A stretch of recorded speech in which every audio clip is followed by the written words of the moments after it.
I cambiamenti climatici, le variazioni dei prezzi anche improvvise del mercato, l'andamento meteo di stagioni che non sono più prevedibili, ciò nonostante il valore complessivo della produzione agricola veneta nel 2018 supera i 6 miliardi di euro, in deciso aumento più 8% rispetto all'anno precedente.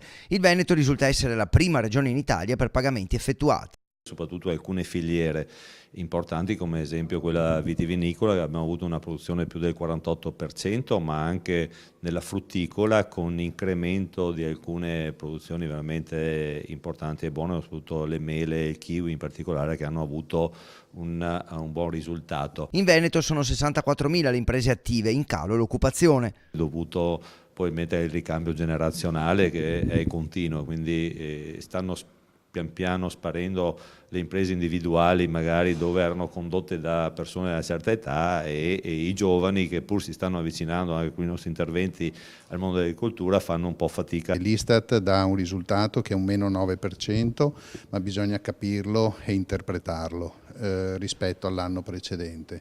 Ci sono alcune situazioni che dipendono dai cambiamenti climatici. Bene il settore zootecnico, carni e latte, male le carni bianche. Il Veneto, ad esempio, era il primo produttore nazionale di conigli. Qualche altro punto di criticità. I cereali, che ahimè ha avuto una battuta di arresto, soprattutto nei prezzi dovuti alle importazioni, chiamiamole sleali, da parte appunto di altri concorrenti europei, le barbabietole che sono in forte crisi e il tabacco. Gli interventi più decisi della regione saranno quelli per sostenere Barbabietola, un solo zuccherificio rimasto in Veneto, e per la lotta alla cimice asiatica che colpisce la frutta. Veneto Agricoltura, al fianco della regione, sostiene gli agricoltori e dice loro che non si devono sentire soli. Io voglio sempre trasmettere un messaggio positivo, quindi intanto la prima cosa è non mollare, assolutamente non si deve mollare.